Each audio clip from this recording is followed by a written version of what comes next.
Years after the EU's expansion, Europe seems to be united, but in reality a social iron curtain is dividing the East and the West. Euronews visited the Union's richest and poorest member countries to find out the reasons behind the economic differences and to see what Brussels could do to fight poverty. We're in Sofia, and the busiest shopping street in the Bulgarian capital.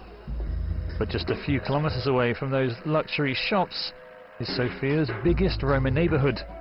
It's home to 30,000 people.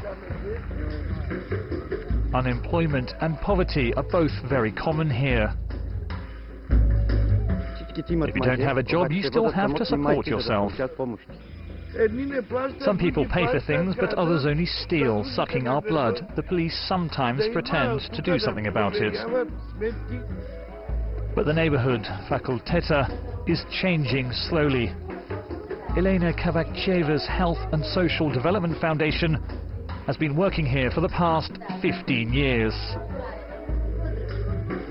The age of marriage increased from 14 to 16 to 18 to 20, so the average age for marriage. Children, the school dropout is much less in this neighborhood than it used to be before these services.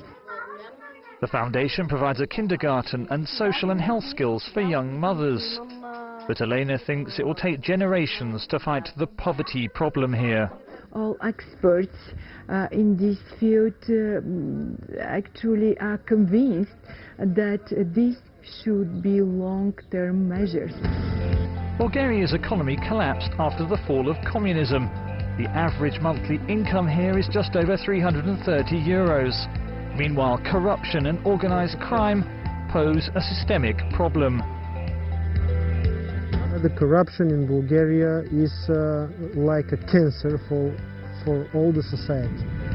We travelled to the Black Sea coast with Asen Yordanov, an anti-corruption campaigner who's fighting to preserve some of the last remaining natural beaches here. Those who bought this formerly protected land made 40 million euros in profit. Making the constructions is not the way of developing the country and developing the tourism.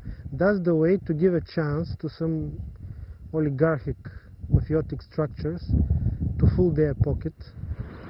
With living standards failing to improve, support for the EU has fallen since Bulgaria joined 7 years ago. They expected much more on the social side, which is not the case.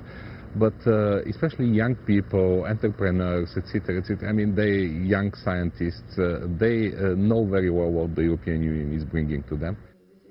Maria Angelova was one of them. She edits the country's second largest travel website.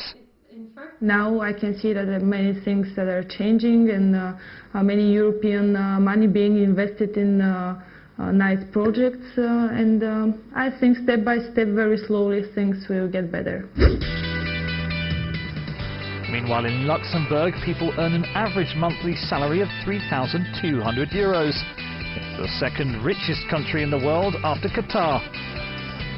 With a population of just 520,000, Luxembourg is one of Europe's main financial centres.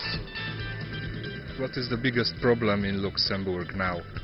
The biggest problem? Actually, I've been living here for several years right now, and I'm really enjoying it, so I don't see any problems. The biggest problem? Yes. I don't see any problem. It's quiet, it's well organized, everything is well organized, and it's a pleasure to live and to work in this country. We asked a professor at the University of Luxembourg about the reasons for the country's success. First, it found a niche, and it created a niche economy for itself, which is banking. Second thing is that Luxembourg focuses on stability, not just growth, which means that there is a very strong middle class in Luxembourg. What is the reason behind the extreme poverty of some regions in Europe? And these regions in Europe that you're citing are regions where the middle class is suffering significantly, and it's falling behind, and it's actually getting smaller. They remain economic regions that are tied to manufacturing, tied to construction, tied to industry, and as a result, they're lagging. Those are the sectors where unemployment is increasing the most, in fact, in the European Union. Do you think that corruption is a factor behind poverty? I do think that corruption is a factor, but it's not simply kickbacks or bribes. When we talk about corruption, we're also talking about informal networks that influence how leaders make rules. A lack of state regulation, you're talking about a lack of confidence in the state, you're talking about a disconnection between states and markets. That creates parallel societies. When citizens are working in parallel societies, they're at risk, they're vulnerable, and that creates poverty.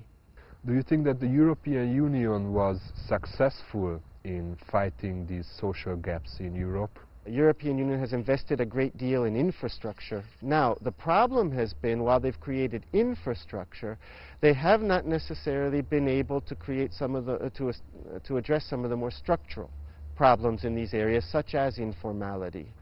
What else should the European Union do in the future in this particular field?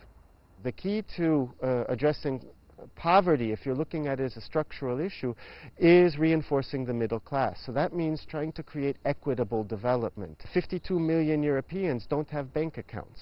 They don't have access to bank accounts. This is something that the European Union is now beginning to address, the right to have a bank account. It is impossible to rise out of poverty, or it is impossible to establish a strong middle class when bank accounts are not accessible, or when it's not possible to get loans, for example, or access to credit.